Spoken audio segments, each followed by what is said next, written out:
انبیاء جو اللہ کے سب سے محبوب بندے ہیں، شیخ ان کی بیٹیوں کو ڈائیورس کیا گیا، ان کے بچے شہید کر دیے گئے، ان کو خود قتل کر دیا گیا. اور آپ دیکھیں سبحان اللہ کے نبی کی لائف میں دیکھیں سب سے زیادہ اللہ کے نبی کو آزمایا گیا. تو اٹ ڈزنٹ مین کہ اللہ تعالیٰ نعوذ باللہ اللہ کے نبی کو ٹارچر سے گزارنا چاہ رہے تھے یا ڈیزن لائک نہ.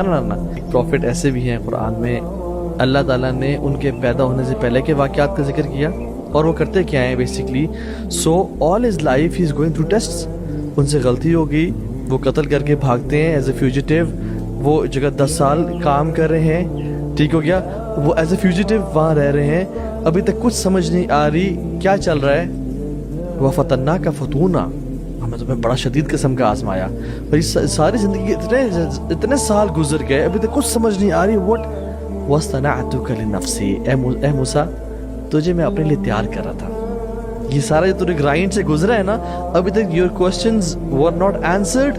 تو موسیٰ علیہ السلام نے کہا نا کہ انی آنست نارا، میں آگ نظر آئی ہے، تو میں نا آتی کو منہا میں قبس او اجد علی النار ہدا، میں تمہیں نا کوئی انفارمیشن لے کے یا تمہارے پاس کوئی آگ کا شعلہ لے کے آتا ہوں تاکہ میں ہم ذرا وے بنا لیں.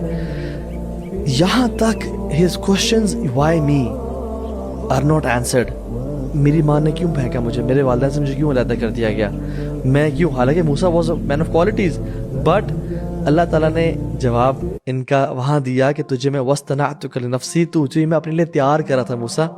ٹھیک ہے، تو جب بھی آپ کی لائف گرائنڈ سے گزر رہی ہے نا، اس کا مطلب آپ تیار ہو رہے ہیں، اس کا مطلب آپ تیار ہو رہے ہیں فار سم تھنگ بگ.